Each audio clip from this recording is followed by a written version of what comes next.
magandang umaga po sa bawat isa and happy Lord's Day po. Amen. I'm glad na nandito po ang bawat isa, Hey. especially po kina Doc Ellen at Ma'am. That's right. So, salamat po sa inyo pong presensya and pinag-aaralan po natin every Sunday morning ang Book of Zechariah. At alam po natin, ang Book of Zechariah po, nahati po ito sa tatlong divisions. Yung unang mga bahagi, 1 to 6, chapter 1 to 6, nagbigay po ng mga visions ang Panginoon kay Zechariah bilang encouragement sa kanila na tayuin po ang templo, ang second temple. So, chapter 7 and 8, nakita natin, habang 2 years na silang nagko-construct ng templo, the Lord is encouraging them na magkaroon ng spiritual revival sa kanilang pagsamba. Na huwag nilang gayahin yung dati nilang pananambahan, pero baguhin nila yung kanilang pananambahan. And from chapter 9 hanggang chapter 14, ipinakita po ng Diyos kay Zechariah ang una at ang pangalawang pagdating po ng Panginoong Jesucristo. Now, sa timeline po ng ating history, isang event na nangyari po sa bansang Israel na dapat alam natin. Basically, pag hindi natin alam yung event na to, maraming bahagi ng Old Testament ang hindi natin mauunawaan. Noong 586 BC, nagmarcha po ang kampo, ang mga sundalo po ni Nebuchadnezzar at winasak po nila ang Jerusalem. At alam natin po, ito po ay bahagi ng judgment po ng Panginoon. We know na 70 years po silang naging captive according sa prophecy po ni Jeremiah. And then yung bumalik po ang mga Hudyo sa promised land around 536. Maraming waves, maraming batches ang pagbalik po nila. Pero noong 536 BC, under the leadership of Zerubbabel, bumalik po sila sa promised land. At unang ginawa nila, tinayo po nila yung foundation. Ang temple po, yung construction ng second temple, ang unang natayo po nila noong 536 BC ay yung foundation. Pero dahil po sa kanilang misplaced priority, hindi po nila tinapos po yung temple. Kaya nagpadala po ang Panginoon ng mga propeta like Haggai and Zechariah upang utusan sila, upang i-encourage sila na tayuin po yung temple. And we know na yung ating pong pinag-aaralan right now is 518 BC. Ito po ay BC, before Christ. 518 BC, which is yung chapter 11 na ating pong pag-aaralan today. 518 BC, we can put that date na prophecy po na ito. Pero ito pong prophecy po na ito po ay nakalook forward sa 600 years forward na event na mangyayari po. We know, pinanganak po si Jesus Christ. Siya po ay ipinako sa krus, siya po ay inilibing, siya po ay nabuhay namang muli, at natayo po ang mga simbahan sa maraming lugar through the apostles and disciple of Christ. Pero meron pong naging event, ito po yung crucifixion, meron pong naging event noong 70 AD na dapat din po nating malaman. At ito pong Zechariah chapter 11, ito po yung nakita po ni Zechariah na event na mangyayari in 70 AD. Kung saan si General Titus ng Roman Empire ay nagmarcha muli sa Jerusalem at winasak po muli ang buong syudad. Naranasan nila to sa kamay ng mga Babylonia at naranasan po ito ng Jerusalem sa kamay po ng mga Romano. At lahat po ng iyon ay nakita po ni Zechariah noong 518 BC. Very interesting, nakita natin po sa chapter 9. Nakita natin, by the way, yung chapter 9 to 14, like what I mentioned to you, nakita ni Zechariah yung una at pangalawang pagdating po ng Panginoong Jesucristo. In chapter 9, nakita natin paano pinoprotektahan ng Panginoon ang Jerusalem sa kamay po ni Alexander the Great around this period. Remember that in chapter 9? Si Alexander the Great, pinuno po ng Greek Empire, winasa ang mga kapitbahay na bayan na bansa, pero pinrotektahan ng Diyos ang Jerusalem sa kamay po ni Alexander the Great. Nakita din natin sa chapter 10 sa ating pong pag-aaral, sa pagdating po ng bago itayo ang Millennium Kingdom, tatalunin po ng Panginoong Kristo ang mga nasyon, kasama po ang mga saved Old and New Testament saints. Nakita po dito sa chapter number 10. Pero ito pong chapter 11, bumalik po ang event sa 70 AD. So, huwag po kayong makonfuse bakit chapter 9 na dito yung event, chapter 10 na dito yung event, tapos chapter 11 na dito. Pwede niyo pong tratuhin na nakita ni Zechariah yung mga events na ito na isang trend na parating. Hindi katulad natin, ang trend nakikita na natin sa kanyang gilid, alam natin yung detalye, nangyari to dito, nangyari to noong 70 AD, mangyayari to in the future. Si Zechariah, yung mga events na ito, nakita niya to na parang trend na parating na hindi niya alam kung kailan eksaktong mangyayari. So, gagawin po natin, babasahin ko po yung chapter 11 verse 1 and 2, and we'll see ano ang nakita ni Zechariah patungkol sa 70 AD event. Zechariah 11 verse 1 and 2, "Open thy doors, O Lebanon, that the fire may devour thy cedars. Hold, fear tree, for the cedar is fallen, because the mighty are spoiled.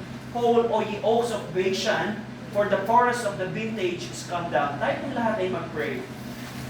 Ama namin Diyos na makapangyarihan sa lahat, salamat Panginoon, dahil binigyan niyo kami ng araw at ng lugar kung saan kami magtitipon every Sunday upang sambahin, Ama, ang aming pong Panginoong Kristo na nabuhay na magmuli. Salamat Panginoon sa inyong pong salita na aming pong basihan ng aming pong pananampalataya. Salamat po Ama sa kaligtasang ibinigay niyo po sa amin at sa presensya ng Banal na Espiritu, kaya sa aming mga oras na ito, meron kaming kakayanan na maunawaan ang kalooban po ninyo. Salamat din Panginoon sa simbahan na inyo pong itinatag, kung saan itong Ama ang foundation at ng proclamation ng truth. Ito po ang institusyon na inyo pong itinatag sa panahon po namin, kung saan namin malalaman ang katotohanan. And we pray sa umagang ito, tulungan niyo po kami sa aming pong pag-aaral na malaman namin ang tamang interpretation ng inyong pong salita, ma-discover namin ang truths at ma-apply namin ang mga truths na ito sa aming pong buhay upang hindi namin po dayain ang aming pong mga sarili. We pray na ang Banal na Espiritu ang mamuna sa amin, sa ngalan ng aming Panginoong Kristo. Amen. Now, tulad na napag-aralan po natin, ito pong Zechariah chapter, nabanggit ko po, ito pong Zechariah chapter 11, ito po ay nakafocus kung saan nung dumating po si Jesus Christ upang ipresenta ang kanyang sarili bilang hari po ng mga Israelites, we know, He came to His own and His own received Him not. At dahil po sa naging reaction po ng mga Hudyo, nung dumating po si Jesus Christ during His first advent, hinayaan po ng Diyos na maranasan muli nila yung naranasan nila noong 586 BC, kung saan total destruction, hindi na sa kamay ng mga Babylonia, pero sa kamay po ng mga Romano. Nung 70 AD po, si General Titus, siya po ay anak ng emperor during that time na si Vespasian, General Titus. Nagmarcha po siya sa Jerusalem at pinalibutan po niya yung buong Jerusalem. At during this time, ito po ay nag-ugat nung hinahawakan po, remember, around 30 AD or hanggang 33 AD na buhay si Jesus Christ. At during this time, wala na po si Jesus Christ, nag-ascend na siya sa kalangitan. And during this time, probably Apostle Paul ay na-martyr na. And during this time, may mga churches na po na na-establish sa iba-ibang lugar. Pero isang event po na nangyari po dito noong 70 AD, si General Titus, yung mga Israelites ay nagkaroon po sila ng revolution or nagkaroon ng Jewish-Roman War noong 66 AD. Na ibig sabihin, ayaw na nila sa pamahalaan ng mga Romano. Huwag na tayong magpasakop sa mga Romano. At yung mga Hudyo, dahil ayaw na nilang magpasakop sa Roman Empire, nag-alsa sila sa Roman Empire. At doon po nagsimula yung Roman or Jewish-Roman War noong 66 AD, 7 years before this. At ano po ang ginawa po noon? Bilang response po ng revolt ng mga Hudyo, gusto nyong mag-alsa, gusto nyong magrebelde sa aming empire, sa aking empire, sabi po ng emperor, pinadala po niya yung 60,000 soldiers upang palibutan ang Jerusalem. Now, I don't know if you still remember yung ating pong pag-aaral sa Book of Lamentation noong 586 BC, ganun din po ang ginawa ni Nebuchadnezzar.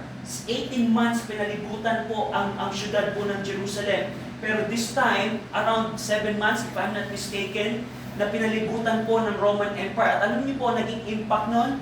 Dahil hindi hinayaan ng mga Roman soldiers na may pumasok at may lumabas, sa loob po ng Jerusalem nagkaroon ng famine. At nagkaroon ng taggutom. And we know, may mga historian na nagsabi, yung cannibalism ay ginawa din nila. Katulad ng ginawa nila during 586 BC, there were cannibalism dito. Yung kanilang sariling anak, kinakain po nila. And according sa secular historian na si Josephus, around millions po ang namatay ng mga Hudyo because of this event. Ang nangyari, nung nag-decide na si General Titus, lusubin natin yung Jerusalem, at nung time na yon, merong outer wall at inner wall ang Jerusalem. Winasak muna nila yung outer wall, napasok nila yung inner wall, at ang ginawa po nila, yung templo na binuo nila ni Zerubbabel, noong 518 BC, yung binubuo nila dito, sinunog po ni General Titus. Actually, ng mga sundalo po ni General Titus. At hindi lamang doon, sinunog po nila ang lahat po ng bahay at buildings sa Jerusalem hanggang maging abo ang Jerusalem. At ito po ang nangyari po sa kanila. But 600 years before this 70 AD event, nakita po ito ni Zechariah in Zechariah chapter 11. So ito po ito. Now, but before natin tingnan po yung chapter 11, gusto ko pong pansinin natin in Zechariah 9:9, tingnan po, balikan natin po ito. Zechariah 9:9, nakita ni Zechariah ang pagdating po ni Jesus Christ. Unang pagdating ni Jesus Christ. Rejoice greatly, O daughter of Zion. Shout, O daughter of Jerusalem. Behold, thy king cometh unto thee. He is just and having salvation, lowly and riding upon an ass, and upon a colt, the foal of an ass. Nakita natin yan previously. But go over in Luke chapter 19. Tingnan po ninyo, Luke chapter 19. So we're talking about yung event na nangyari noong 70 AD, and we know Zechariah saw ang first advent ni Jesus Christ. Nagagamit ng asno si Jesus Christ sa kanyang unang pagdating. Tingnan natin ano ang naging reaction po ng mga Hudyo. Luke 19,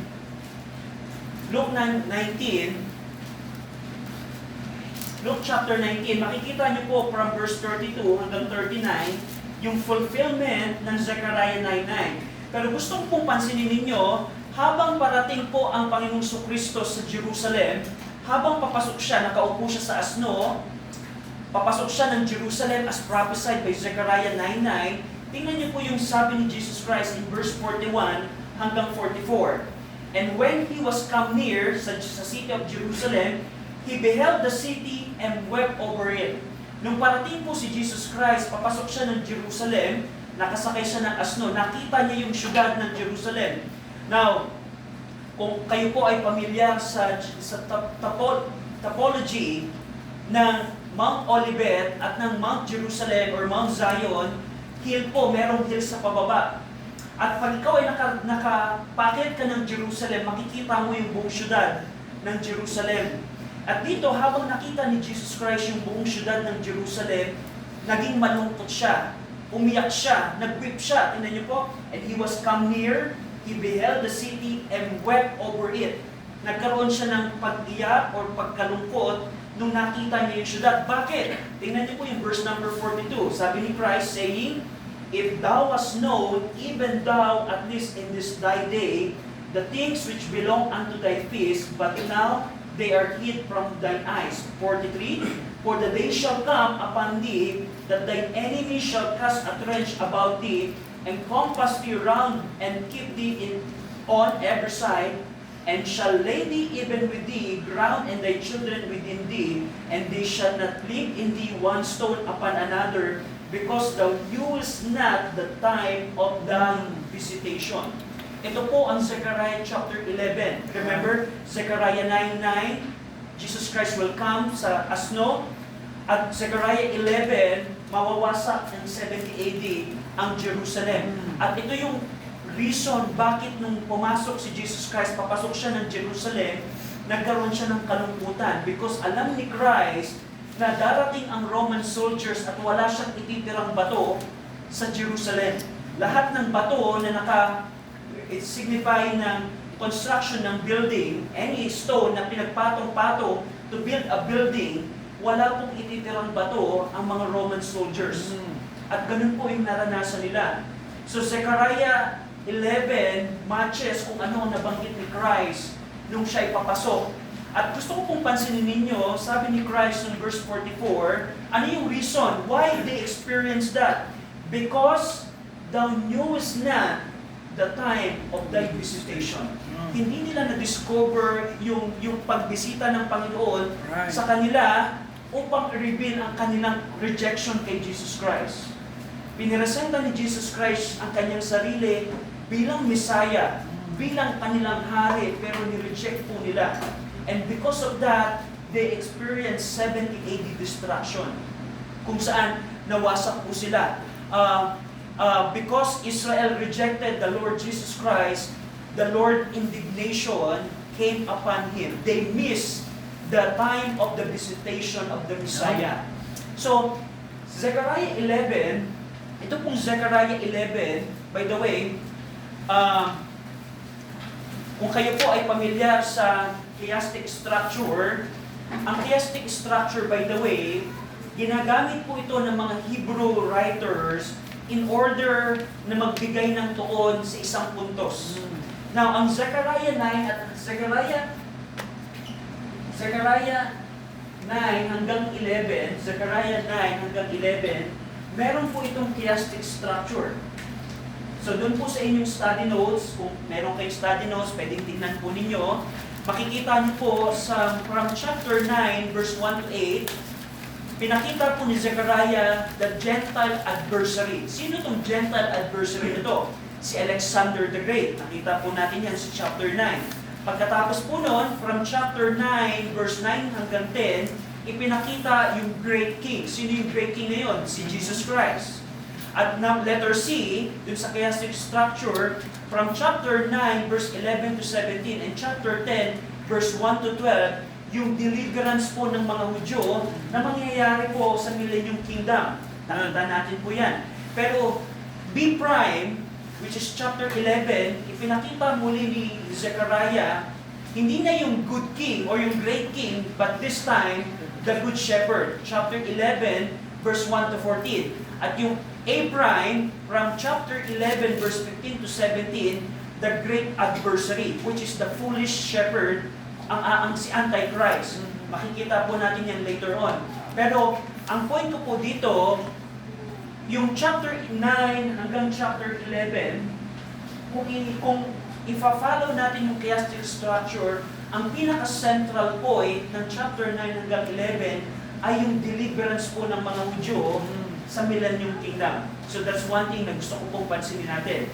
Now, ang chapter 11 ng Zechariah 11, ang Zechariah 11 po, pwede natin itong i-divide into two parts. Itong Zechariah 11 into two parts. Yung una, yung rejection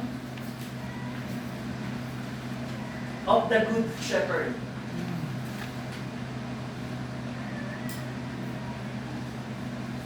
Verse number 1 hanggang 14.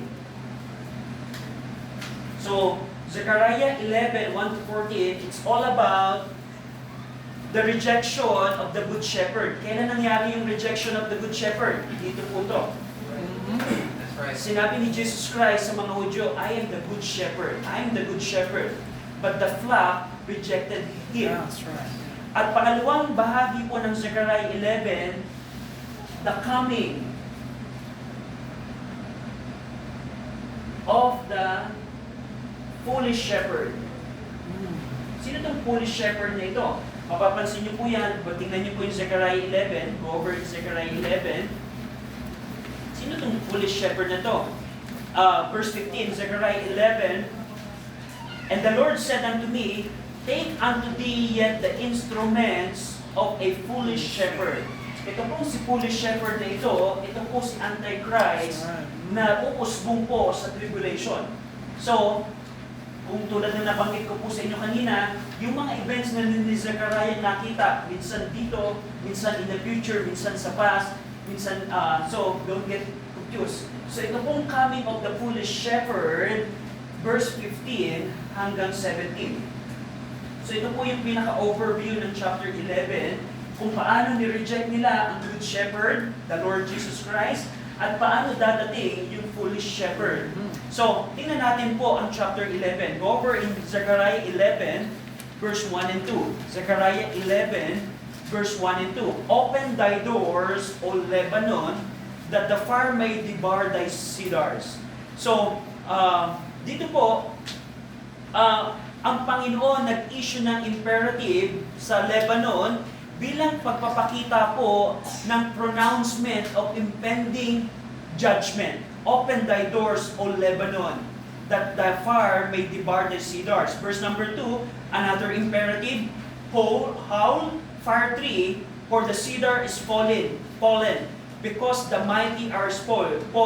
Howl, O ye oaks of Bashan, for the forest of the vintage is come down. So merong tukuman sulit, howl, o magkaroon kayo ng pagsigaw na merong dalamhati or lamentation. So itong opening verses po ng Zechariah 11, it reveals a literal flame that destroyed the cedar of Lebanon. Na kung alam natin po, saan gawa ang second temple? Based on Haggai chapter 1 verse 8. We know na ito po ay from cedar of Lebanon. At yung mga building na kinonstruct po nila dito, gawa din po ito sa cedar. Yung cedar of Lebanon, yung fir trees, yung oak of Bashan, and forest of the vintage, yun po yung mga woods na ginamit po nila to rebuild the city. During the time of Zerubbabel and during the time of Nehemiah, they rebuilt the city using these wood materials. At hindi lamang po doon, yung Lebanon po dito, which is the northern neighbor of Israel, was known for its cedar. Siya po ang maraming supply ng cedar. Kung alam nyo ang ang flag ng Lebanon, meron po cedar tree sa mapa po sa flag ng Lebanon dahil doon po sila kilala. Hindi lamang yung Lebanon ang nagsusupply ng cedar na ginamit sa construction po ng Solomon Temple as per 1 Kings chapter 5 hanggang 7, at ginamit din to ng material ng Second Temple, cedars of Lebanon. Bashan, on the other hand, nakalocate naman siya sa north of Israel across Jordan River, and it was known for its supply ng oak tree, cedar, Lebanon, oak, Bashan. At ginamit din po ito na construction material sa mga building ng mga Hudyo sa Jerusalem. At yung fir trees, ito naman ay commonly used building material na ginamit din po sa Second Temple, sa Solomon Temple, according sa 1 King. At yung forest of the vintage, which refer to the fortified woods, has been brought down. So basically, yung pong mga wooden materials na ginamit po ng mga Hudyo, not only to construct yung temple, not only to construct yung mga houses, remember, they have sealed houses out of wood, na ginawa po dito, at nagpatuloy po yung mga buildings nila until time ni Christ. Lahat po ng yun ay sinunog po literally ni General Titus. Literal po, yung lahat ng cedar of Lebanon, yung oaks of Bashan, and the forest of the vintage, yung mga punuan, yung mga puno around Jerusalem, winasak po ito at siniliban ni General Titus. At dito, pinakita nila na maglament kayo dahil parating ang impending judgment sa inyo. That's verse number 1 and 2. Let's see verse number 3. There's a voice of howling of the shepherd, for their glory is spoiled, a voice of the roaring of young lions, for the pride of Jordan is spoiled. So dito, yung shepherd would howl or lament because their glory has been spoiled. Yung glory po dito na tinutukoy, ito po yung majestic temple nila, na glorious temple po nila. I'm sorry, yung glory, by the way, dito ay yung kanilang apparel. I'm sorry, yung glory na nabanggit sa Yung mighty, ng verse number 2, yun po ang nagpapatungkol sa majestic buildings na meron sila, na included po doon yung temple.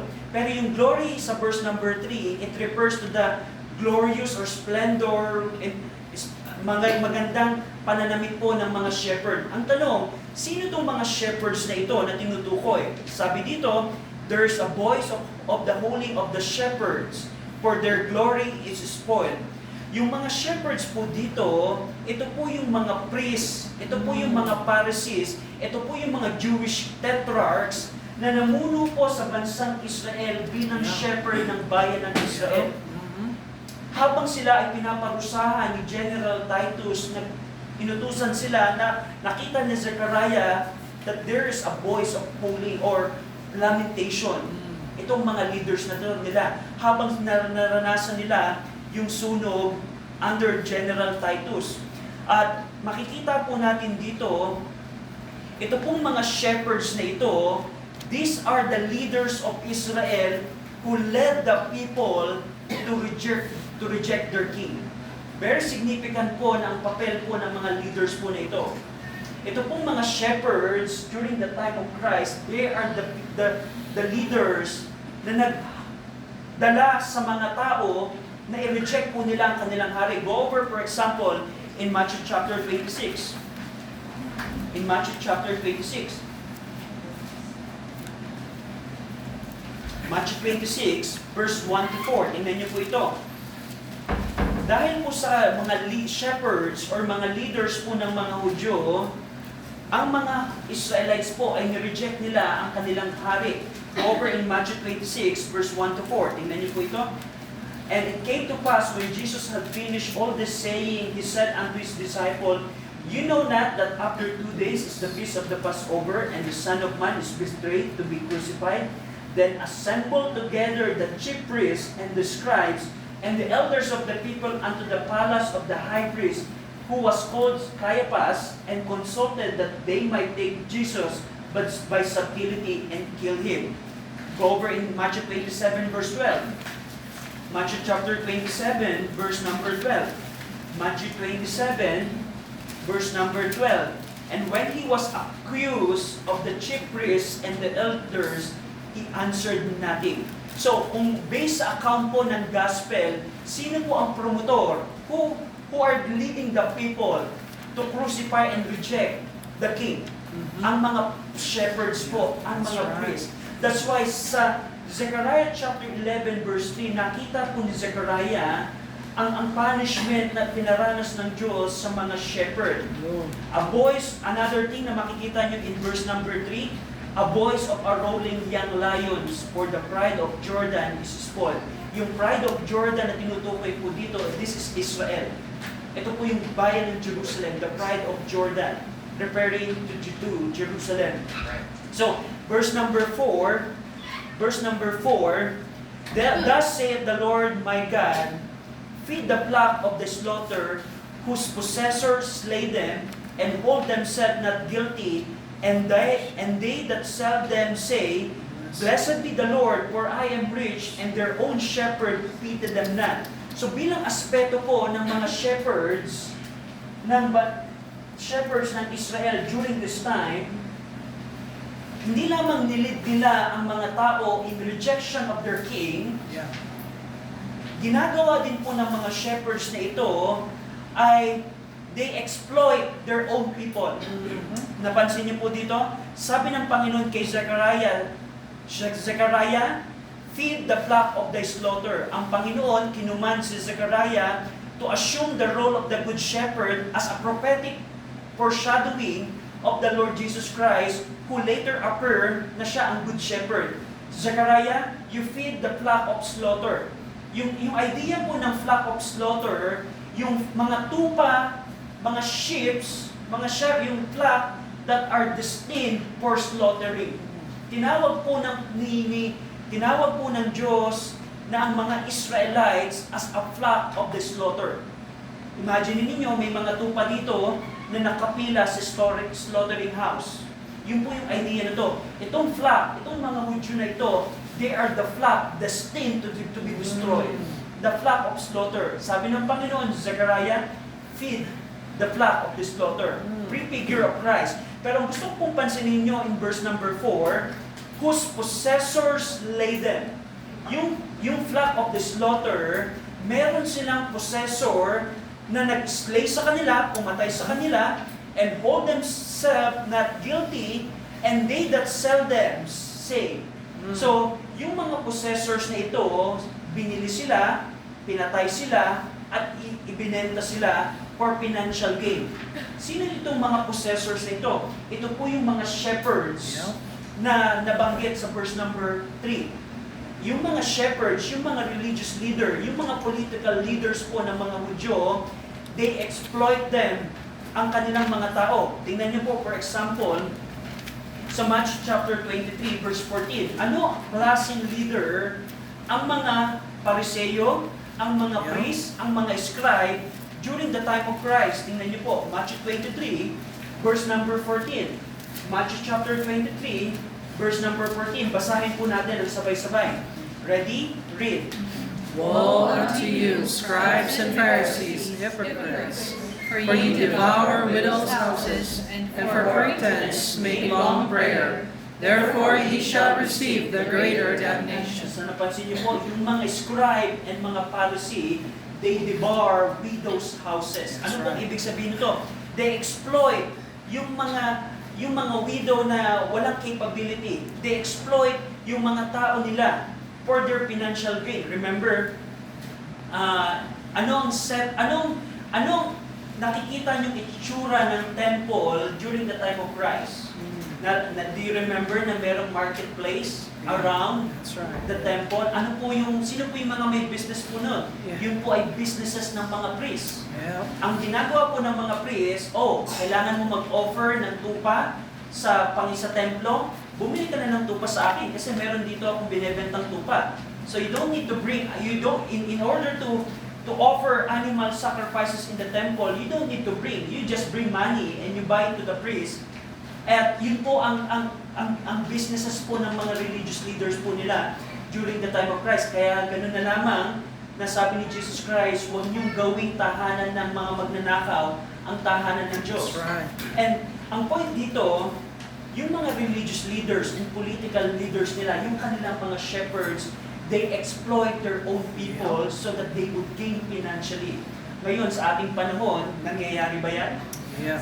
Nangyayari ba yan? Tingnan niyo po, for example, ang 2 Peter. Nung time ni Peter, bago siya mamatay, pinakita niya na may mga false teachers that merchandise the people.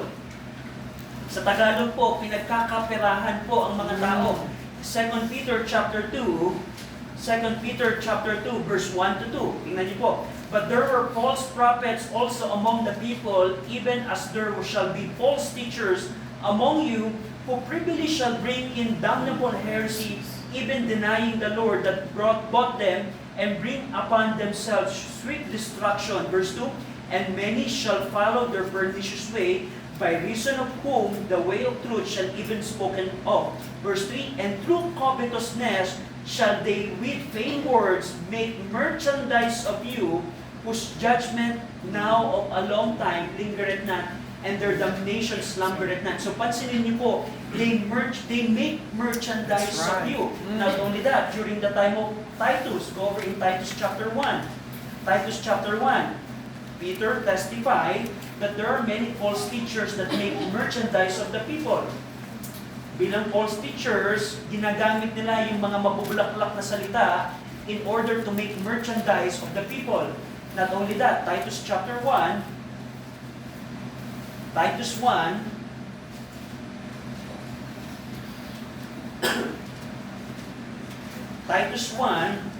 verse number 11, whose mouth must be stopped, referring to sa mga vain talkers and deceivers, ng verse 10, whose mouth must be stopped, who subvert whole houses, teaching things which they own not, for filthy lucre's sake. For filthy lucre's sake, nagtuturo sila para maging pagkaperahan nila. Makikita po natin dito na during the time ng mga apostles at ng mga disipulo, ganun na ang problema nila at ganun din ang problema ng bansang Israel. Yeah. Now, in our time, ganun din ba? Nagbago ba ang Christianity? Naging mas maayos ba ang Christianity as years go by? No. Kung during the time of Peter, there are there are false teachers who make merchandise of people, Yeah. how much more in our time? Yep. So I heard a story na merong isang pastor sa kanyang birthday, yung church ay hindi po ganun kayaman. Of course, may church na mayaman, may church na hindi. Yung church nila ay hindi ganun kayaman, pero during his birthday, he requested a brand new Ford Ranger pickup. What? And another story that I heard, yung isang pastor, nagkaroon ng special offering so that makabili siya ng isang kotse. Wow. Special offering. Parang nito, church, magkaroon tayo ng special offering because wala akong sasakyan. Oh. And that's the problem. There are false teachers that can make merchandise of you. Yes. Kaya ang qualification ng pastor, not greedy of filthy lucre. Your man. Not greedy of filthy lucre. Ito yung naging problema nila, at ito din ang problema natin sa ating pong panahon. So we need to be aware. Itong mga possessors, they buy and slay and sell the flock for their own gain. They exploit their own people. And we know that during the time of Christ, yung mga wicked and corrupt leaders would hypocritically, tingnan nyo po, balikan nyo yung Zechariah 11, it's so funny. Dahil habang nagkakaroon sila ng financial gain, sabi nila, whose possessors slay them and hold themselves not guilty, and they that sell them say, blessed be the Lord, for I am rich. Lord, I bless you because I am rich. I exploit the people, but at the same time, I bless you, Lord. You use these people to give me a car. You can use these people so that I'll be wealthy. So ito yung problema po nila during the time of Christ. They exploit their own people, and hypocritically they bless the Lord for their ill-gotten wealth. And while they're exploiting the people, not only yun ang makikita natin, they consider themselves guiltless and showed no pity toward those under their care. Makikita niyo po siya sa verse number 5. And hold themselves not guilty. Habang ini-exploit nila yung mga tao, they're not guilty. Just like the corrupt leaders of our nation, they exploit the people and they're not guilty. They're not guilty. Another thing, and they showed no pity toward them. Tingnan niyo po, verse number 5, yung huling bahagi ng verse number 5. And their own shepherds pitied them not. So, ito ang problema ng mga shepherds, mga priests, mga Pariseo, mga Saduceo, na namumuno po sa bansang Israel. At dahil po doon, tingnan niyo po ang verse number 6. Dahil sa mga shepherds na ito, ang sabi ng Panginoon, for I will no more pity the inhabitants of the land. Because of the exploitation of the shepherds, sabi ng verse number 6, it's indicated by the word for. When you see the word for, meaning connected siya sa previous verse.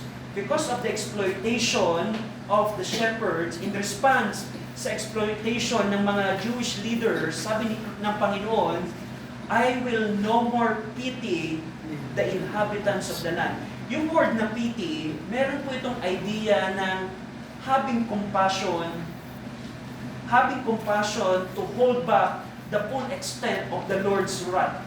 Pag sinabi pong pity, meron akong compassion sa aking i-judge, pero hindi ko muna sa i-judge kasi meron akong pity.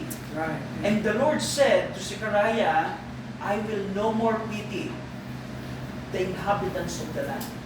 Because of the shepherds who lead them to reject my Messiah, the Messiah, because of the shepherds that exploit the people, I will no more pity. Hindi ko nakakaawaan ang inhabitants of the land. Hindi ko nakakaawaan ang inhabitants of the land. The Lord declared that He would deliver them into the hand of the neighbor and their king. Mapapansin niyo sa verse number 6, I will no more pity the inhabitants of the land, said the Lord, but lo, I will deliver the men, everyone, into his neighbor's hand and into the hands of his king. Yung neighbor's hand at yung king na tinutukoy po dito, ito po si General Titus, as was fulfilled literally noong 70 AD. At yung neighbor's hand, yun po yung mga Roman soldiers na sumakop at nawasak ang bansang, ang bayan ng Jerusalem. So, ito pong mga wicked shepherds of Israel that led the people to reject the good shepherd and the true king, nagkaroon po sila ng alignment sa Roman authority. Go over in John 19. Napansin niyo po na neighbor's son, kaalyado nila, diniliver ng Panginoon ang inhabitants of the land to their neighbor's son. Go over in John 19. Ang mga Hudyo po ay nagkaroon ng alignment sa Roman authority.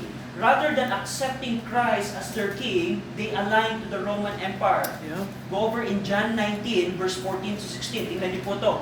And it was the preparation of the Passover and about the 6th hour, and he saith unto the Jews, Behold your king, sabi ni Pilate, and they cried out, Away with him, crucify him. Pilate say unto them, Shall I crucify your king? The chief priests answered, We have no king but Caesar's.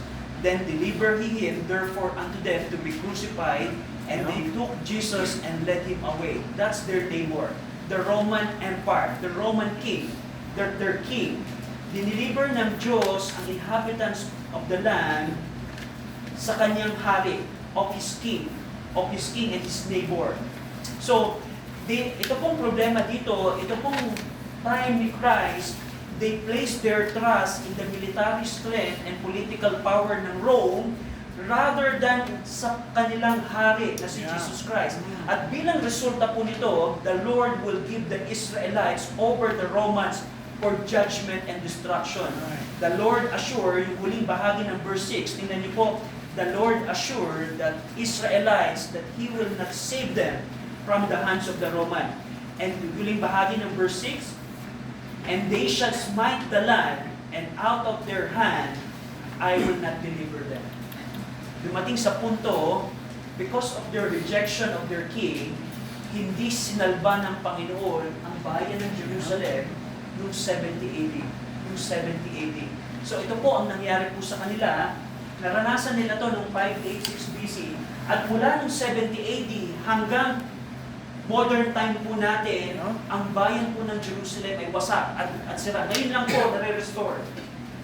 Ngayon lang po nare-restore as prophesied by Ezekiel. Pero ang puntos po natin dito, bilang challenge po sa atin, meron pong good shepherd, ang ating Panginoon sa Kristo. Yes, sir. Nakita natin, they rejected the good shepherd. And you know what?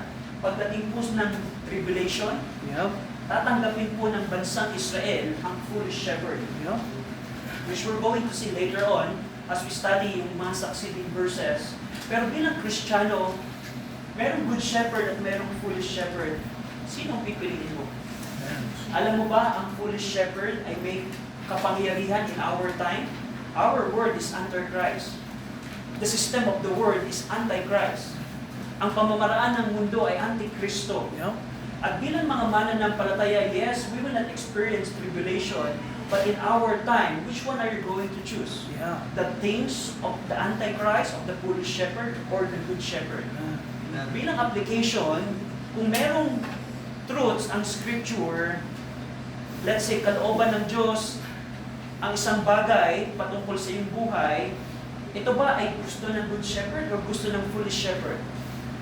It is the good shepherd's will for you. Pero kung ikaw ay Kristiyano na nag-decide, I would reject the good shepherd. I would reject the scripture.